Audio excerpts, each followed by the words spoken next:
안녕하십니까? 예.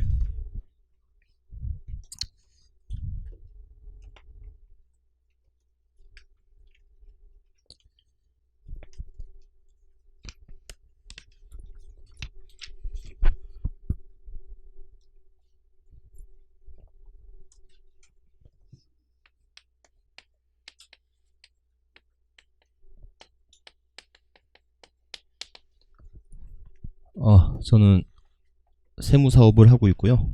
그래서 해커스에서 세법 강의를 하고 있는 신동우라고 합니다. 자, 우리 세법이 무슨 강의인지는, 어떤 과목인지는, 어떻게 공부를 해야 되는지는 좀 공부를 하면서 다시 한번 하겠고요. 자, 진도 나가시죠. 페이지 21페이지입니다. 자, 페이지 21페이지 조세의 개념 나갑니다. 조세의 개념. 부동산 세법이라고 하는 과목이 어떤 과목인지는 공부 조금 있다가 오리엔테이션 좀 이따 하도록 하고요.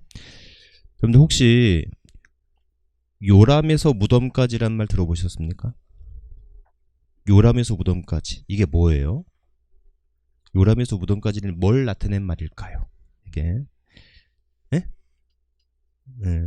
그래서 요람에서 무덤까지라고 하는 말은 원래는 국가가 복지 혜택을 주겠다는 의미에서 요람에서 무덤까지 이렇게 국가가 이제 케어하겠다라고 하는 의미에서 만들어졌는데, 그러면 그렇게 케어하려면 뭐가 필요하겠습니까? 세금이 필요하겠죠. 그래서 요람에서 무덤까지라고 하는 말이 국민에 대한 어떤 복지를 그렇게 하겠다라고 하는 차원에서 만들었는데, 결과적으로는 복지는 그렇게 안 되고 뭐만 남아있다?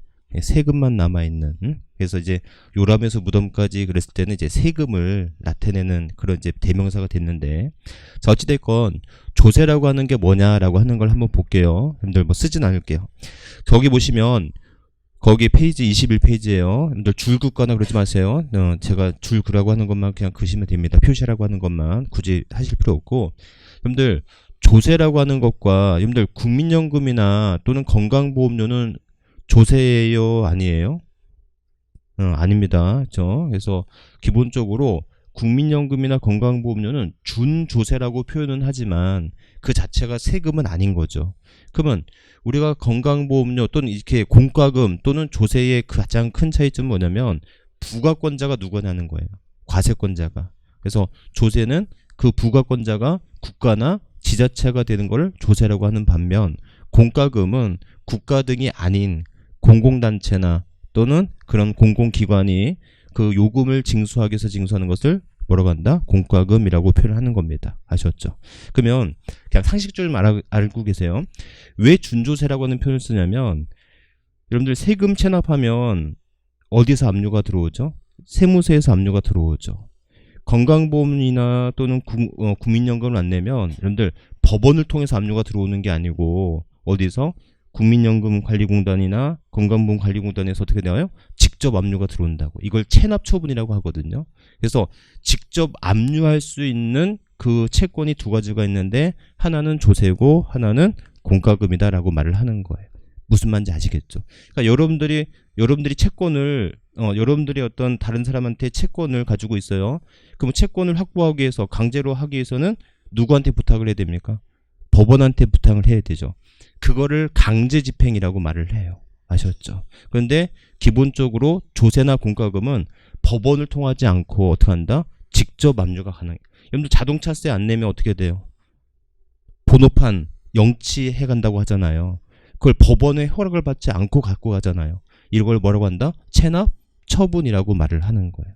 무슨 말인지 아시겠죠? 이렇게. 그래서 자기가 직접 그 권리를 행사할 수 있는 채권이 두 가지가 있는데, 하나는 조세고 하나는 공과금이다 라고 하는 겁니다. 무슨 말인지 알겠죠? 그래서 그런 차이가 있다라고 하는 것이고, 자, 조세의 목적은 재정 수입을 확보하는 데 있다라고 돼 있는데, 중요한 거 아니에요. 그냥 상식적으로 그냥 재밌게 들어보세요. 여러분들 우리가 연말 되면 경찰들 쫙 도로상에 풀리지 않습니까? 그렇죠? 그럼 우리가 과태료나 벌금 등을 내게 하는 제도가 있는데, 이런 벌금이나 과태료와 조세의 차이는 뭐냐면, 조세는 국가의 재정 수입 충족 목적에, 재정 수요 충족, 좀 어려운 말인데 공무원 월급 줘야 되죠. 도로 깔아야 되죠. 이렇죠? 이런 목적인 반면 우리가 벌금이나 과태료를 내는 그 부과하는 이유는 뭐냐면 재정 수요 목적도 있지만 더 중요한 것은 뭐냐면 질서 유지 목적이 더 크다는 거죠. 아셨죠? 그래서 조세라고 하는 것과 벌금 등의 이런 어떤 차이가 있다라고 하는 것이고요.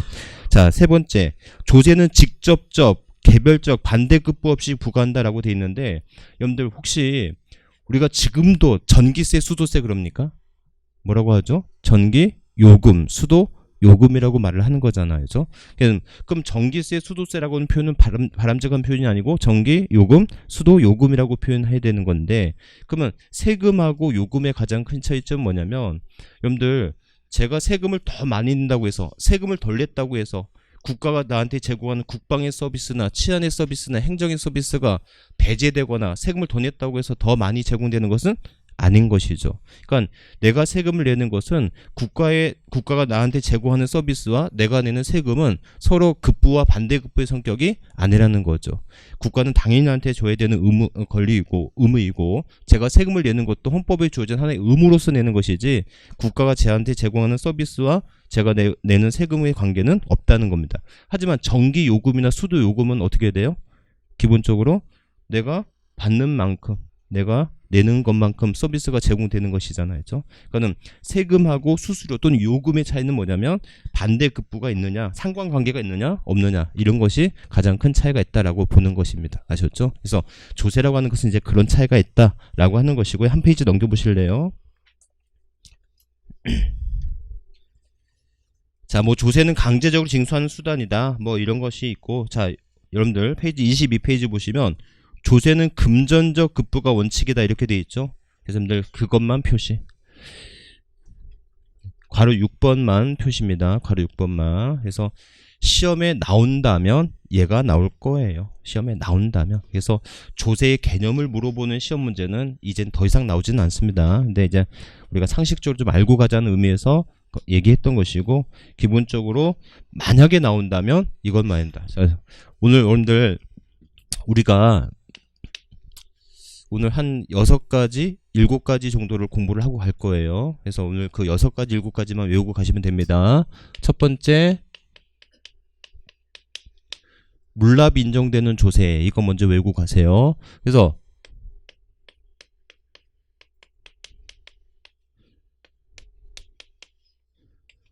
조세의 납부는 원칙적으로 무슨 납부다? 네, 금전으로 납부합니다. 돈으로 납부하는 거예요. 하지만 예외적으로 뭐가 되죠? 물납. 물적 납부가 인정이 된다는 거예요. 아셨죠? 그래서 물납이 인정되는데 이 물납이 인정되는 조세는 어떤 모든 세목이 가능한 게 아니라 다음의 세목만 물납이 가능하대요. 그래서 다음의 세목이 물납이 가능한데 국세 중에 물납 인정되는 게 뭐가 있냐면 대표적으로 상속세가 있고요. 그 다음에 지방세 중에 물납 인정되는 것은 대표적으로 재산세가 있어요. 이렇게요. 아셨죠? 그래서 다시 한번 물납이 인정되는 조세 첫 번째 외우고 갑니다. 국세 중에 뭐가 있고요? 상속세, 지방세 중에 재산세가 물납이 인정이 된다라는 거 아셨죠? 그래서 여러분들 외우실 때도 물납이 인정되는 조세, 상속세, 재산세 이렇게 외우면 안 되고 물납이 인정되는 조세, 국세 중에 상속세, 지방세 중에 재산세 이렇게 반드시 외우셔야 돼요. 아셨죠? 자, 다행히도 상속세는 우리 시험 범위는 아닌데 이 재산세가 물납이 인정되는데요. 요거는요. 이거는 나중에 또 공부할 텐데 여기서 먼저 좀 쓰고 가죠. 자, 요거는 재산세가 무조건 아니 뭐 10만 원도 물납이 가능해? 그럴 수는 없겠죠. 그죠? 그래서 세액이 얼마 초과되냐면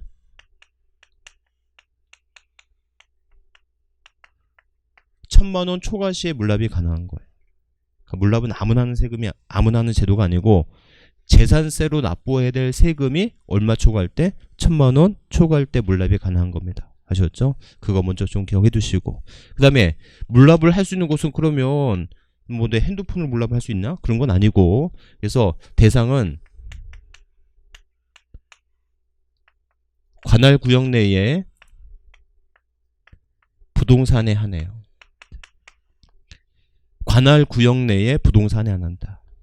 그래서 여러분들 지방세기 때문에 뭐가 중요하냐면 관할 구역 내에, 그러니까 여러분들 우리 고양시에 대한 재산세를 1,000만 원 이상 내야 된다고 한다면 고양시에 있는 부동산으로 물납이 가능한 거지 옆에 있는 김포시의 대산으로 물납할 수가 없는 거라고요. 그래서 시험에 나온다면 얘가 국내에 이거 아니라 국내의 부동산이 아니라 관할 구역 내의 부동산에 한한다. 문제 내기 딱 좋지 않습니까? 세액이 1,000만 원 초과할 때는 국내의 부동산에 하나에 물납할 수 있다. 안 되죠. 어디다? 관할 구역 내에. 아셨죠? 요거 정도만 기억하면 됩니다. 그래서 첫 번째, 물납이 인정되는 조세. 자, 국세 중에 뭐가 있어요? 상속세, 지방세 중에 재산세가 있다. 자, 여기까지 넘어갑니다. 자, 페이지 23페이지 넘어갑니다. 조세의 분류가 있어요. 조세의 분류. 그래서 우리가 이제 세금이라고 하는 걸, 조세라고 하는 걸 배울 텐데,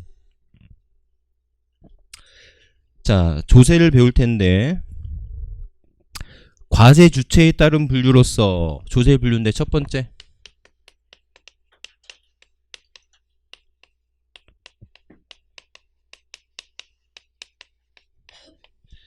과세 주체에 따른 분류로서 국가가 부과한 세금 뭐라고 하고요? 국세라고 하고, 지자체가 부과한 세금을 지방세라고 말을 합니다. 아셨죠? 그래서 국세, 지방세, 국가가 부과한 세금을 국세, 지자체가 부과한 세금을 지방세라고 표현합니다. 그래서 여러분들 한 페이지 넘겨보세요. 24페이지 보시면 국세의 종목이 나와 있고, 그 다음에 바로 밑에 뭐가 나와 있어요? 지방세의 종목이 나와 있죠. 그래서 국세인지 지방세인지, 국세의 세목이 뭐가 있고 지방세의 세목이 뭐가 있는지는 당연히 알아야 됩니다. 당연히 외우셔야 되고요. 자, 그런데 자, 표시하지 마세요. 표시하지 마시고, 중요한 게 뭐냐면 국세인지 지방세인지를 당연히 알아야 됩니다. 당연히 알아야 되는데 그거를 그렇다고 일부러 외울 필요는 없고요. 공부하다 보면 아이고 이거 당연히 국세고 당연히 지방세인지를 알게 되는 것이지 굳이 외우려고 하지는 않으셔도 돼요. 상속세 국세요, 지방세요? 국세죠. 재산세 국세요, 지방세요? 지방세죠. 어떻게 외웠어요? 아까 물납이 인정되는 조세하면서 국세 중에 상속세, 지방세 중에 재산세 이렇게 외우셨잖아요. 그렇죠? 그러니까 이렇게 공부하다 보면 당연히 국세인지 지방세인지를 알게 되기 때문에 굳이 일부러 국세인지 지방세인지를 외울 필요는 없지만 그래도 자꾸 강조하는 이유가 문제가 그렇게 나와요. 아셨죠? 다음, 물납이 인정되는 조세 중 국세인 것은, 이렇게 문제가 나오기 때문에 국세인지 지방세인지를 당연히 구분하고 가는 것은 당연한데 굳이 일부러 외울 필요는 없고 뭐다 한다? 공부를 하다 보면 국세인지 지방세를 알게 되기 때문에 외울 필요는 없겠다라는 겁니다. 아셨죠? 하지만 문제를 체크할 때는 국세로 물어보는 건지 지방세로 물어보는 건지 반드시 표시를 해야 된다는 거 이해하셨죠? 그래서 일단 넘어갑니다. 자, 제가요 좀 이따 얘기하겠지만 제가 장담컨대 우리 책이 정말 좋습니다. 여러분들은 꼭 합격하고 나서도 여러분들 중개 개업을 하신다면 우리 책을 꼭 거기 앞에 쭉 해놓으셔야 돼요. 왜? 너무나 자세하게 잘 돼 있어요. 근데 문제는 뭐냐면 우리 세법이 16문제거든요. 응? 좀 이따 설명할게요. 우리 세법이 16문제인데 우리 책 페이지가 거의 400페이지예요. 400페이지에서 16문제를 공부한다. 이건 좀 너무 비효율적이지 않습니까? 무슨 말인지 아시겠죠? 이렇게. 그래서 여러분들 처음에 공부하실 때 언젠가는 한번 읽으셔야 되겠지만 제가 읽지 말라고 하는 부분은 그냥 안 읽으셔도 돼. 아셨죠? 이게. 그래서 공부라고 하는 것은 많이 이렇게 알아가는 과정이지만 시험 공부는요. 그 많이 아는 것에서 제껴 나가는 거거든요. 나올 거 안 나올 거를 조금 알아서 이렇게 제껴 나가는 게 이제 시험 공부인 거예요. 아셨죠? 그래서 여러분들 막 열의를 가지고 공부를 열심히 하는 건 좋은데 쓸데없는 것까지 다 읽을 필요는 없다. 아셨죠? 그래서 저 믿으시고 그냥 제끼라고 하는 건 제끼시면 됩니다. 자, 페이지 26페이지 넘어갑니다. 자, 거기 조세 정가 유무에 따른 분류가 있어요. 조세 정가 유무 페이지 26페이지 넘어갑니다. 자, 조세 정가 유무에 따라서 뭐 직접세와 간접세 나눌 수 있는데 필요 없습니다. X에 쓰셔도 돼요. 자, 다만 상식적으로 알고 가시죠. 여러분들 우리가 밥을 사 먹거나 옷을 사고 신발을 사고 그럴 때는 그 안에 다 뭐가 포함되어 있죠? 부가 가치세가 다 포함되어 있죠. 무슨 말인지 아시죠? 이렇게 해서 부가가치세 여러분들 기억하시기를요. 우리가 오피스텔 분양 광고를 보면요. 분양 광고 1억. 우리 1억이면 뭐 분양 받을 수 있다. 뭐 이렇게 광고가 나오잖아요. 근데 실질적으로 1억을 갖고 가면 그 분양 못 받습니다. 거기 잘 보세요. 뭐라고 써 있죠? VAT 별도라고 돼 있다고. 무슨 말인지 아셨죠? Value Added Tax예요. 텍스. Value Added Tax. 부가가치세. 그래서 이 부가가치세가 별도라고 돼 있는 것은 결과적으로 거기에 몇 프로를 10%를 더 부담해야 된다는 말이 되는 거거든요. 아셨죠? 그럼 여러분들 이 부가가치세라고 하는 것은 자, 소비자 입장에서는 부담은 하죠. 하지만 부가세를 세무서에 신고하고 납부하는 사람은 누구죠? 그 사업자가 하는 거지 않습니까? 가게 주인이 하는 거잖아요. 이렇듯 법적인 납세 책임, 납부의 책임을 지는 거하고 담세자가 서로 일치하지 않을 거라고 예상이 돼요. 이런 세금을 뭐라고 한다? 간접세라고 말을 합니다. 아셨죠? 간접세.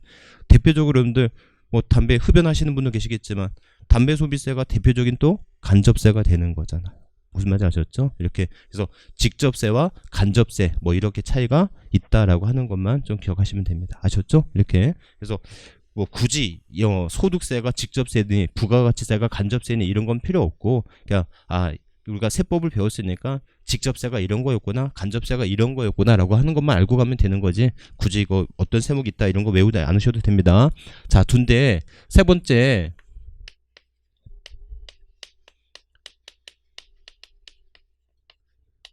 조세 수입 용도에 따른 분류예요.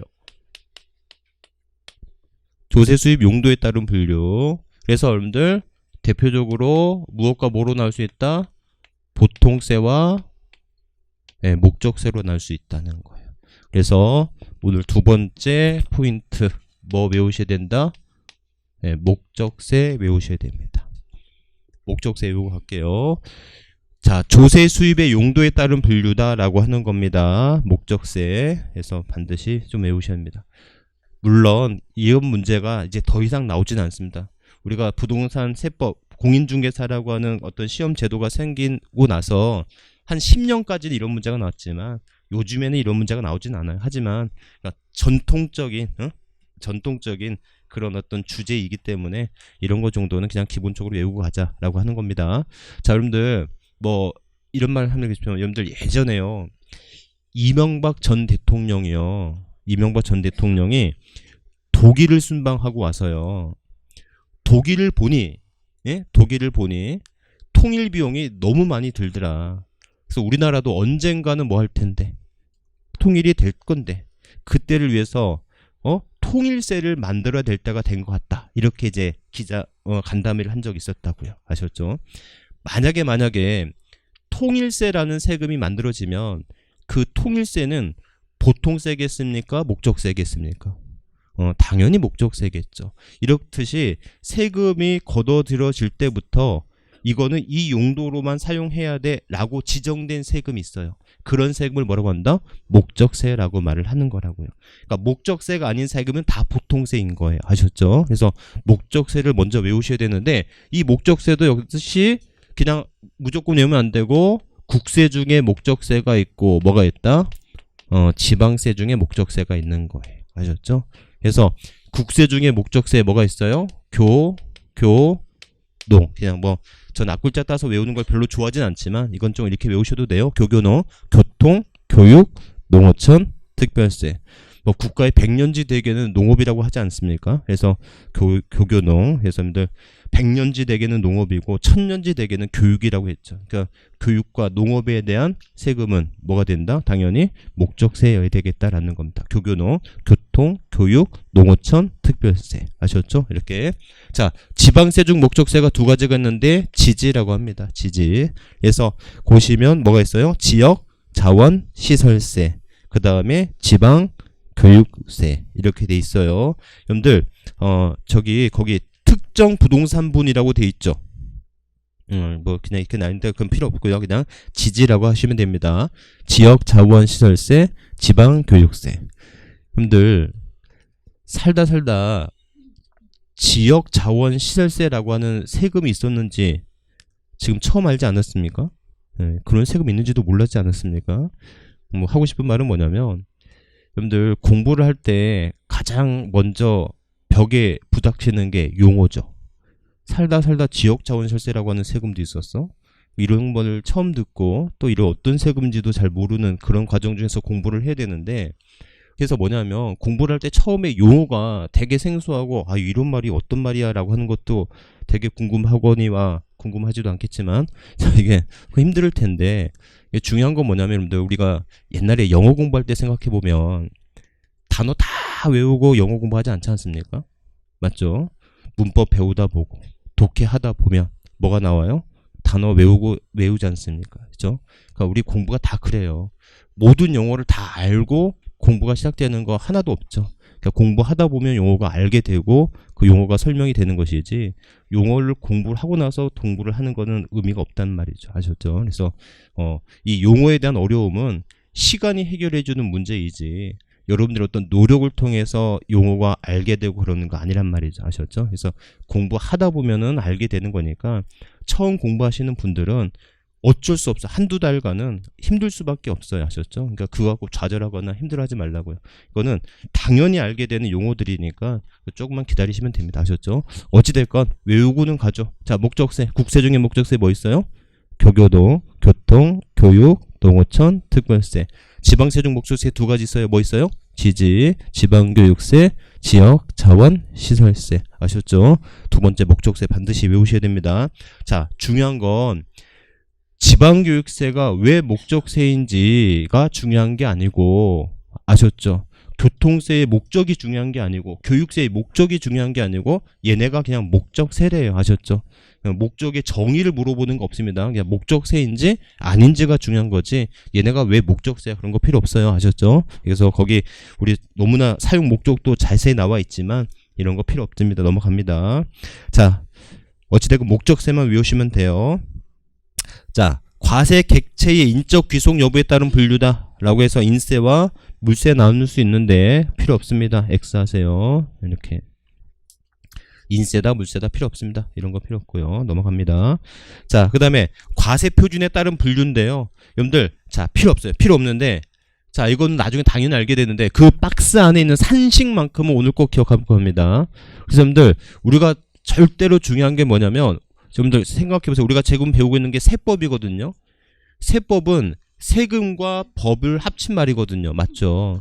그러면 결과적으로 시험 문제에 물어보는 것은 세금이 얼마야 라고 하는 문제를 물어볼 텐데, 그 세금이 얼마야 라고 하는 그 산식이 과세표준 곱하기 뭐 하면? 세율하면 이걸 뭐라고 한다? 산출세액이라 한다. 이 산식만 알고 계십니다. 아셨죠? 그래서 만율력의 법칙보다 더 중요한 산식이 있는데, 과세표준 곱하기 뭐 하면? 세율하면 이걸 뭐라고 한다? 산출세액. 세금 얼마야? 라고 물어보면 과세표준과 뭐를 알아야 돼요? 세율을 알아야 되는 거예요. 아셨죠? 과세표준 곱하기 뭐 하면? 세율하면 이걸 뭐라고 한다? 산출세액이라 한다. 이 산식만 알고 갑니다. 그래서 과표가 뭔지 세율이 뭔지는 나중에 공부할 건 넘어갈 거니까 페이지 27, 28, 29페이지 넘어가고요. 자, 29페이지 넘어갑니다. 29페이지. 그래서 조세의 독립성에 따른 분류. 조금 이제 어려운 게 하는데 세 번. 자, 7번이네요. 그래서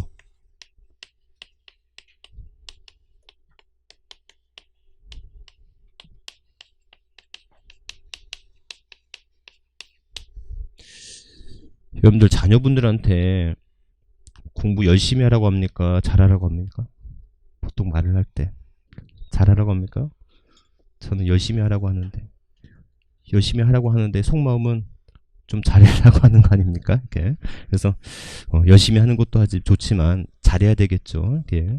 그래서 제가 말씀드리는 이유는 우리 세법이 좀 더 얘기하기 때문에 16문제밖에 안 돼요. 그렇죠? 시험에 당락을 좌우할 수 있을 때 당을 하기에는 조금 미흡하죠. 근데 떨어뜨리기에는 좋은 시험이 또 세법이라는 겁니다. 이게. 그래서 좀 더 설명하고, 이 조세 독립성에 따른 분류다라고 했을 때 여러분들, 자, 활동이나 대상이 만약에 부동산의 취득이에요. 부동산의 취득이라고 하는 그 행위에 대해서 독립적으로 나올 수 있는 세금이 있어요. 이것을 독립세라고 하는데, 부동산을 취득하면 무슨 세금 냅니까? 네. 취득세를 낸다고 하는 것은 당연한 사실이죠. 그런데 여러분들 백문이 불여일견이라고 했는데요. 혹시 자동차를 취득했거나 부동산을 취득하신 분들 집에 가서 등기 권리증이나 이런 걸 한번 보세요. 납부 영수를 한번 보십시오. 그러면 내가 취득세만 낸 게 아니었어요. 아셨죠? 이 취득세를 내면 이 취득세에 따라 나오는 세금이 있어요. 그 취득세를 따라 나오는 세금을 우리는 뭐라고 하냐면 부가세라고 합니다. 그러니까 여러분들 처음에 헷갈리는 게 아까 부가가치세, 부가세 이건 서로 별개의 말입니다. 아셨죠? 우리가 value added tax라고 하는 게 이게 부가가치세고 세금을 독립세를 얘를 본 세금으로 해서 얘를 원래 세금을 해서 그 세금에 따라 나오는 세금이 있는데 즉 세금에 대한 세금이에요. 아셨죠? 그래서 이 부가세는요 학술적으로는 되게 안 좋은 세금이야. 이건 무슨 가세지? 이중과세 아셨죠? 세금에 대한 세금이기 때문에 이건 헌법적으로나 이건 바람직하지 않은 세금인 건 분명해요. 아셨죠? 하지만 어떤 목적에 의해서 별도로 이게 부과되는 세금이 있는데 자 취득세를 나오면 따라 나오는 세금이 있는데 뭐가 따라 나오느냐? 농어촌 특별세가 따라 나옵니다. 그 다음에 지방 교육세가 또 같이 나와요. 그래서 보통 돈을 주고 부동산을 사면 4%에 대한 세금을 내야 되는데 실제로 부동산을 취득하면 4%만 내는 게 아니라 약 4.6% 정도의 세금을 추가하게 돼요. 아셨죠? 그래서 그런 세금을 뭐라고 한다? 부가세라고 하고 취득세를 내게 되면 뭐가 따라 나온다? 농어촌 특별세나 지방교육세가 추가적으로 내야 되는 부담이 있다라고 하는 정도만 알고 가면 됩니다. 자, 이거 역시 어디서 또 배울 거냐면 우리 뭐 배울 거예요? 취득세 배우겠죠. 취득세 배울 때 되면 이 내용이 따라 나올 겁니다. 아셨죠? 그때 다시 한번 설명할 거니까 지금 여기서 굳이 하진 않아도 되는데 부가세라는 제도가 있겠구나. 이런 부가세는 뭐에 따라 나온다? 부동산 취득에 대해서 나오는 세금이 아니고 취득세를 대상으로 해서 나오는 세금이라고요. 아셨죠? 만약에 여러분들 저당권을 설정하거나 전세권을 설정하면 뭐 내야 됩니까? 등기를 하게 되면 등록세 또는 등록 면허세라고 말을 합니다. 그래서 등기를 했을 때 낸 세금을 뭐라고 한다? 등록 면허세라고 말을 하는 거예요. 아셨죠? 그래서 이런 등록 면허세 내면 역시 뭐가 따라 나오냐면 지방 교육세가 같이 나와요. 아셨죠? 이렇게 또 부동산의 보유예요.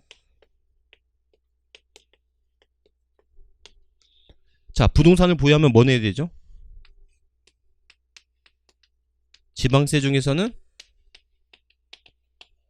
재산세 내야 되겠죠. 그 다음에 국세로서 종부세 내야 되겠죠. 이렇게 하셨죠?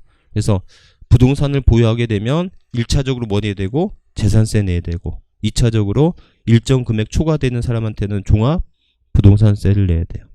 여러분들 이 종합부동산세라는 세금 좀 탈도 많고 말도 많고 그런데 그 종합부동산세를 내는 사람이 우리나라 국민 중에 몇 프로요? 2.9%래요. 그러니까 여러분들이 굳이 종부세 걱정 안 하지? 않으셔도 된단 말 아셨죠? 그래서 우리나라 주택에 대한 종부세를 내는 사람이 전 국민의 2.9%밖에 안 된다는 거죠. 이게 그래서 이 종부세는 부자세입니다. 부자세. 종부세 내시는 분들은 좀 자부심이라든지 이런 걸 가져도 되는 그런 세금 중에 하나가 종부세입니다. 자, 어찌됐건 부동산을 보유할 때 낸 세금이 지방세 중에 재산세가 있고 국세 중에 종부세가 있다라는 거 아셨죠? 재산세를 내면 역시 뭘 내야 돼요? 지방 교육세가 따라 나옵니다. 아셨죠? 예, 교육세가 하나의 목적세이면서도 뭐가 된다? 부과되는 세금이지. 아셨죠? 무슨 말인지 아시겠죠? 그래서 여러분들 잠깐만 가보면 잠깐만 어디 가보시냐면 페이지 26페이지 가보실래요? 26페이지 가보시면 거기 목적 괄호 2번에 목적세이면서 별표 두 번째 뭐라고 돼 있어요? 지방교육세는 지방세 중에서 목적세이면서 부가세 해당한다 이렇게 돼 있죠. 오케이? 자, 우리 책이 정말로 친절해요. 정말로 친절합니다. 근데 이 친절함이 좀 과해. 아셨죠? 그러니까는 처음에 여러분들이 처음에 책을 보는데 지방교육세는 목적세면서 부가세이다. 목적세 외우기도 힘든데 이게 또 부가세도 같이 있다. 이런 것들을 어떻게 외우고 가겠어요. 아셨죠? 근데 이것들이 나중에 5월달, 6월달 그 정도 가면은 이게 정말로 마음에 와닿는 문구가 될 텐데 처음에 읽을 때는 이런 것들이 하나의 어떤 부담일 수밖에 없잖아요. 그래서 처음에는 책을 좀 읽지 마시고 제 강의 위주로 좀 들으면서 공부를 하시란 말이에요. 아셨죠? 나중에 5월달, 6월달 가면 이 말들이 마음에 와서 콱콱 박힐 거예요. 그렇죠? 그때까지는 책보다는 강의를 좀 집중해서 들으시면 됩니다. 아셨죠? 자, 어찌됐건 종합부동산세는 뭐가 있냐면 농어촌 특별세가 붙습니다. 그러니까 여러분들 쉬워요. 뭐가 쉽냐면 지방세에는 지방교육세가 붙고 국세에는 농어촌 특별세가 붙는다 라고 기본적으로 알고 가시면 되겠고, 다만 추가적으로 취득세는 지방세인데도 불구하고 농어촌 특별세라는 세금이 붙겠구나 라고 하는 것만 기억하면 되겠네요. 아셨죠? 자, 그 다음에 부동산의 양도에 대해서 낸 세금이 뭐겠어요? 당연히 양도 소득세가 되겠죠. 오케이? 근데 이런 양도세가 내야 되는데 이런 양도소득세는 부과된 세금이 없다. 오늘의 중요한 겁니다. 양도소득세 납부세에게는 뭐가 없다? 부과되는 세금이 없다. 이게 왜 중요한지는 좀 이따가 나올 거예요. 양도세 납부세에게는 부과되는 세금이 없다라는 거. 오케이? 단 여러분들 취득세나 등록면허세나 양도세 등이 감면시에는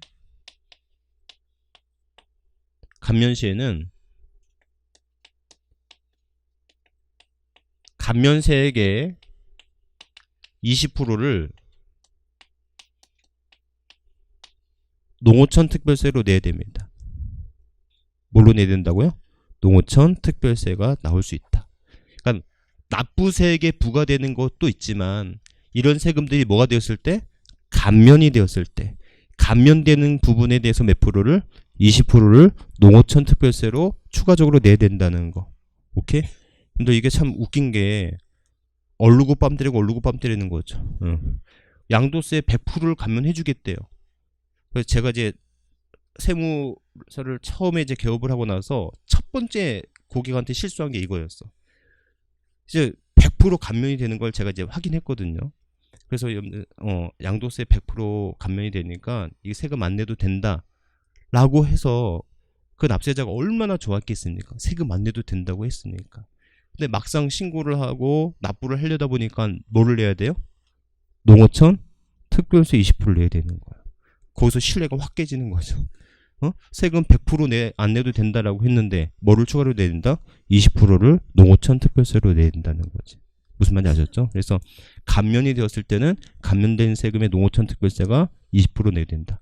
그럼 처음부터 80%만 감면한다고 하든지, 그죠? 그래서 100% 감면해도 추가적인 20%의 부담이 있을 수 있다는 거 아셨죠? 그래서 이렇게 부과되는 세금이다. 그래서 오늘 세 번째 포인트, 세 번째 외우시고 가실 거, 독립세와 부가세.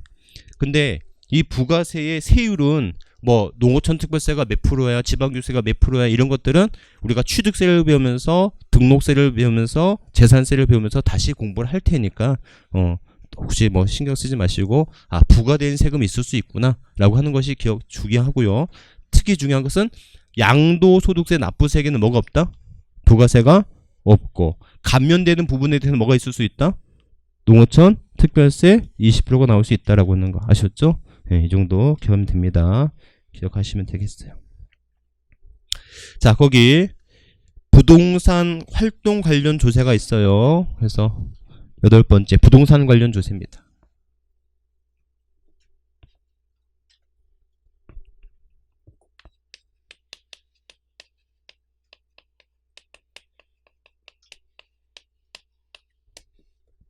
자, 부동산 관련 조세가 있어요. 그래서 여러분들 뭐 부동산 취득할 때 낸 세금, 보유할 때 낸 세금, 양도할 때 내는 세금 있죠? 찾으셨습니까? 예, 있어요. 자, 부동산 취득할 때 내는 세금 뭐 있어요? 뭐 취득세라든지 등록면세라든지 상속세라든지 뭐 증여세 이런 거 있을 수 있죠? 부가가치세, 인지세 있고요. 부동산을 보유할 때 내는 세금 아까도 얘기했지만 재산세, 종부세, 그와 관련된 부가세 있을 수 있죠? 임대업 하면 임대소득세 내야 되겠죠? 임대업 하면 상가 임대하면 부가가치세도 내야 되겠죠? 뭐 이런 것도 뭐 상식적으로 여러분들 당연히 알 수 있어요. 처분할 때 뭐 양도세 내야 된다. 이거 상식적으로 다 알고 있어요. 자, 그러면 이게 우리 시험에서 어떻게 문제가 나올 수 있을까? 자, 부동산 활동이랑 결국 지금도 얘기했지만 부동산을 취득하고 부동산을 보유하고 부동산을 처분하는 과정 중에서 내는 세금이잖아요. 맞죠? 그래서 부동산을 취득하고 부동산을 보유하고 부동산을 처분하는 과정 중에서 가만히 보니까 모두 관련된 세금이 뭐가 있냐는 거지. 그래서 우리 이건 세법의 문제가 되진 않고요. 여러분들 부동산학 개론에서 부동산 조세 파트가 있거든요. 그래서 부동산 관련 조세 파트가 개론에서 나오는데 거기서 한 문제 정도가 출제가 됩니다. 이건 개론상의 문제예요. 아셨죠? 그래서 부동산학 개론에서도 다시 배우겠지만 제가 먼저 좀 한번 해보면 부동산 관련 취득, 보유, 처분에 모두 관련된 거 뭐가 있을까? 농, 부가 있습니다. 농어촌 특별세, 부가가치세. 여러분들 이거는 생각하면 할 수 있어요. 생각하면 풀 수가 있는데 문제는 정해진 시간 내에 문제를 풀어야 되는데 그때 가서 문제를 푸는 것 자체는 이거는 안 되겠죠. 아셨죠? 그래서 이거는 단순히 뭐하고 해야 된다? 좀 암기를 하고 가셔야 되겠다. 아셨죠? 그래서 부동산을 취득하고 부동산을 보유하고 부동산을 처분하는 과정 중에서 세 가지 모두 관련된 세금이 있다면 뭐가 있다? 농, 부가 있다. 아셨죠? 이렇게 기억하면 되게요. 자, 그래서 이게 이제 변형되어서 문제가 나오는데 그러면 부동산을 취득하고 부동산을 보유할 때 낸 세금이에요. 이거를 반대로 얘기해보면 다르게 얘기해보면 부동산의 처분에 관련되지 않은 세금은 이라고 물어볼 수 있겠죠. 그럼 이건 뭐가 있냐면 여러분들 지방 교육세가 있는 거예요. 아셨죠? 이렇게. 아니 이건 말고 없어? 다른 거 있을 수 있을까? 있겠죠. 있을 수도 있겠어요. 아셨죠? 다만 여러분들 출제자가 원하는 답은 요거예요. 뭐다? 지방 교육세. 아셨죠? 출제자가 원하는 답은 지방 교육세입니다. 그래서 그러면 왜 이렇게 그림을 제가 그렸냐면 여러분들 뒤에도 뭐 요약이 있지만 이렇게 좀 써두시는 게 자, 왜 제가 이렇게 그림을 그렸냐면 이 문제가 답은 지방 교육세인데 문제가 두 문제예요. 하나는 부동산의 취득과 보유 단계에 관련된 조세는 이라고 물어볼 수 있지만 다음 중 부동산의 처분에 관련되지 않은 조세는 이라고 물어볼 수 있다는 거예요. 아셨죠? 그래서 제가 이렇게 그림을 그린 거고 부동산의 취득과 보유에 관련된 조세이지만 처분에 관련되지 않는 조세. 답은 뭐다? 지방 교육세. 오케이? 자, 이에 비해서 그럼 반대로 부동산의 취득에 관련되지 않았지만 부동산의 보유와 부동산의 처분에만 관련된 조세는 이라고 물어볼 수 있어요. 이거 뭐가 있다? 지방 소득세가 있다. 뭐가 있다고요? 지방 소득세. 오케이? 네, 이렇게. 이것도 이해하시겠죠? 부동산의 보유와 처분에 관련된 조세는 이라고 물어볼 수 있지만 부동산의 취득에 관련되지 않은 조세는 이라고 물어볼 수 있다. 그러면 지방소득세는 답이라면 소득세도 답이 되지 않을까? 그러니까 지방소득세는 지방세로서 소득세고 국세로서의 소득세는 뭐가 있어요? 소득세가 있는 겁니다. 아셨죠? 그러니까 국세는 소득세라고 하고 지방세는 지방소득세라고 하는데 그럼 소득세도 답이 되지 않을까? 당연히 답이 되겠죠. 무슨 말인지 이해하시겠죠? 근데 출제자가 원하는 답은 뭐다? 지방소득세라는 겁니다. 아셨죠? 그래서 출제자가 원하는 답은 그러니까 지방소득세 말고도 다른 세금이 있을 수도 있겠어요. 하지만 출제자가 원하는 답은 요거니까 요거 정도만 좀 기억하면 됩니다. 아셨죠? 자, 조금 더 발전해 볼까요? 그러면 부동산의 취득과 양도에 관련된 세금이지만 부동산의 보유와는 관련이 없는 세금이 있어요. 이거는 뭐다? 인지세라고 하는 게 있습니다. 그러니까 여러분들 상식적으로 알 수 있어요. 뭘 상식적으로 알 수 있냐면 다시 한번요. 취득세나 등록물세는 취득 단계고 재산세나 종부세는 보유 단계고 양도세는 처분 단계예요. 아셨죠? 그러니까 상식적으로 알 수 있는 그런 문제가 나오면 당연히 좋지만 이거는 상식적이지 않잖아요. 그렇죠? 상식적이지 않고 조금 생소하지만 이 정도는 좀 외워두셔야 되겠다라고 하는 겁니다. 아셨죠? 이렇게. 그래서 기본적으로 보면 됩니다. 그래서 여러분들, 자, 네 번째 부동산 관련 조세예요.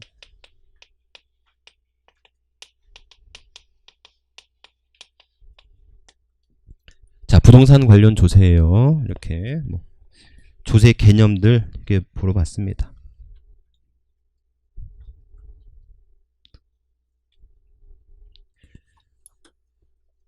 자, 그래서 여러분들 32페이지 볼래요? 예제입니다. 예제. 2020년 5월 중 부동산을 취득하는 경우 취득 단계에서 부담할 수 있는 세금을 모두 고른 것은 재산세. 재산세는 자 무슨 단계죠? 보유 단계죠. 농어촌 특별세는요? 취득, 보유, 처분 모두 단계 맞죠? 오케이? 자, 종부세는요? 보유. 지방교육세는요? 지방교육세는 취득과 보유 단계죠. 인지세는요? 취득과 처분 단계가 되겠죠. 그럼 답은 뭐가 됩니까? 니은, 니을, 미음이 되겠죠. 오케이? 근데 여러분들 그냥 뭐 당연히 생각하시겠지만 이런 문제 나오면 땡큐죠.